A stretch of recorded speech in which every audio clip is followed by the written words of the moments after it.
Irmãos, irmãs, com que alegria nos reunimos para acolher a palavra de Deus. Ela chega a nós pela TV, pelo rádio. Abra o seu coração. Hoje, uma solenidade importante que marca o nascimento da igreja.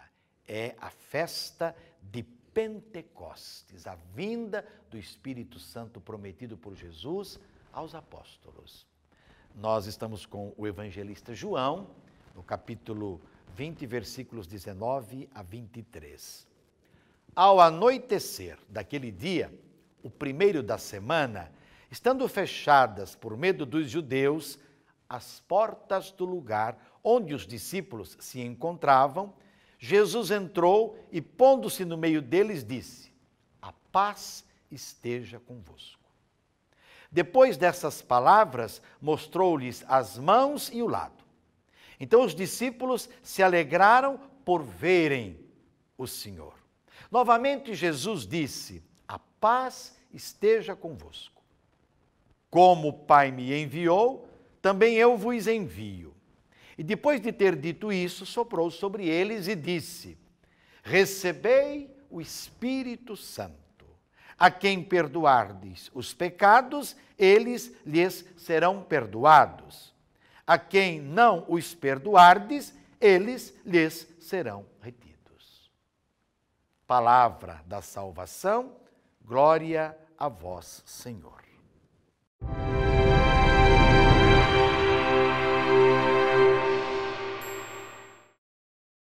A solenidade de Pentecostes encerra o ciclo pascal, que começou lá na Quaresma, com a quarta-feira de cinzas. E tem como centro a Páscoa, a paixão, morte e ressurreição de Jesus. Ele, voltando para o Pai, com o Pai envia o Espírito Santo prometido. O mesmo Espírito Santo que o animou e o conduziu em seu testemunho. E animará e conduzirá a nova comunidade que chega até nós, no hoje da nossa vida.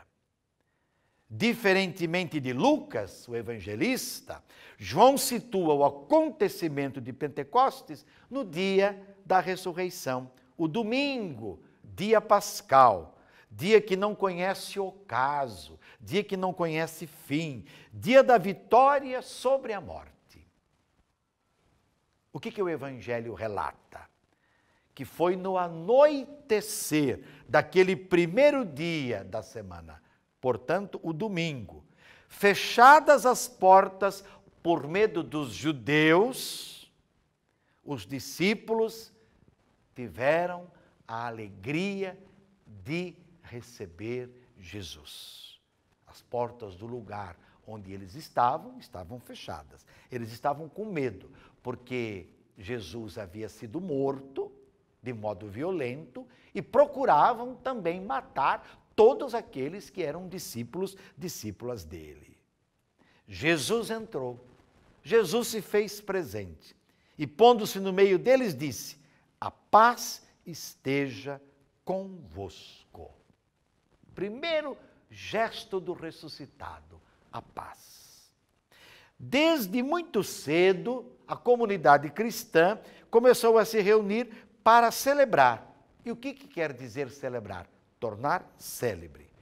Tão grande acontecimento, acontecimento libertador, a Páscoa. Páscoa, passagem da morte para a vida. O contexto em que se encontra a comunidade, qual é? É o da Eucaristia.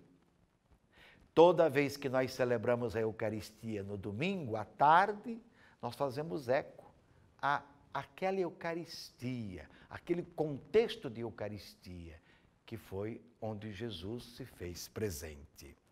E na Eucaristia, até hoje,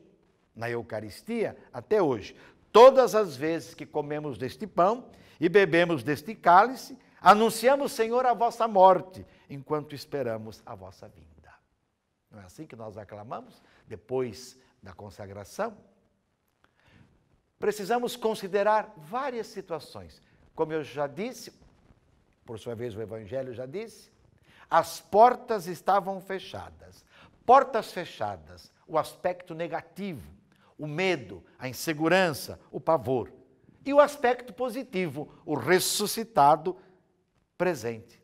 Para o ressuscitado, não tem ontem, não tem hoje, não tem barreiras, não tem portas fechadas. Ele simplesmente é. Ele é presença.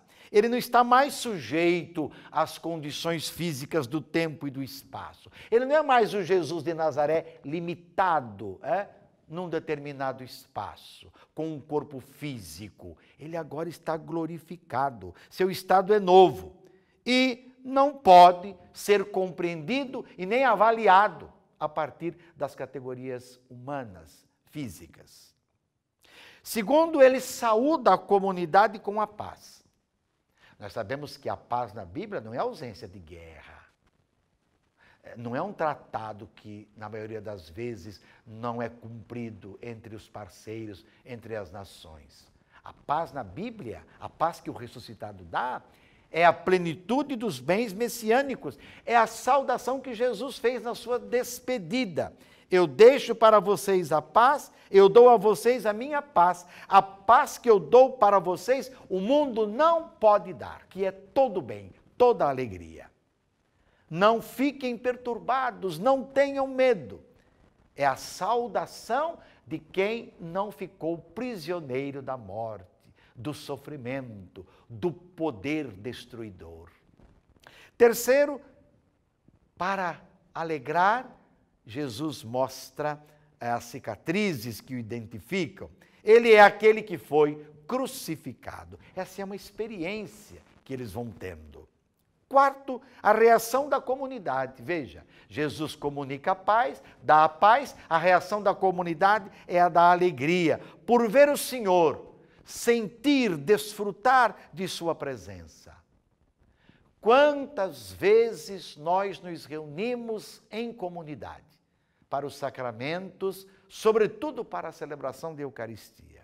Nossas comunidades são alegres por se encontrar com o ressuscitado. Como é que nós saímos da missa? Como é que nós saímos da celebração? Qual é o nosso estado interior? Quinto, o ressuscitado envia.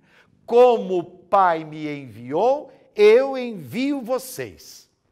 Esse envio é acompanhado do Espírito Santo. Ao mesmo tempo que Jesus envia, ele diz: recebam o Espírito Santo.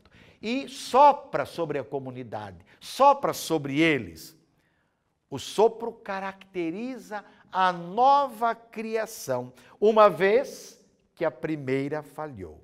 Nasce assim a nova e definitiva comunidade, a comunidade do Messias, a comunidade do Senhor, a comunidade de Jesus Cristo, comunidade testemunha das maravilhas de Deus, da qual hoje nós fazemos parte. E por último, a reconciliação. Esta nova comunidade, na força do Espírito, é chamada a criar uma humanidade reconciliada. Aliás, reconciliação que já aconteceu na cruz.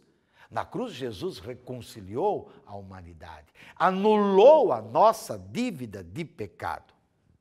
Meus irmãos, viver, experimentar a reconciliação deve ser o estado normal de toda a comunidade cristã.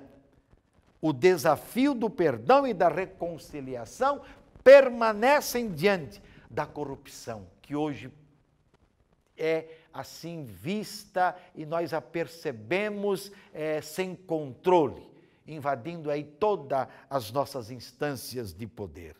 Corrupção, oportunismos, mentira, interesses escusos daqueles que estão no poder. Poder social, cultural, econômico, por que não dizer poder religioso muitas vezes, comércio, tráfico de pessoas, de drogas, de armas e assim por diante. Permanecer em Jesus, estar com Jesus, viver a experiência de Jesus para poder dar dele um testemunho com credibilidade. gestos concretos de justiça, de gratuidade, de solidariedade, com certeza farão a diferença e manterão a atualidade de Pentecostes. Nós fazemos tantas coisas, nos preocupamos com tantas coisas.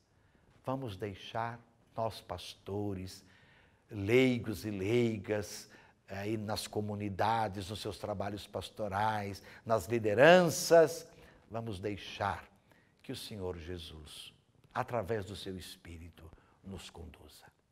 Aí vamos fazer, sim, aquilo que realmente é importante e que aponta para o reino. E sobre todos dessa bênção de Deus Todo-Poderoso, o Pai, o Filho e o Espírito Santo.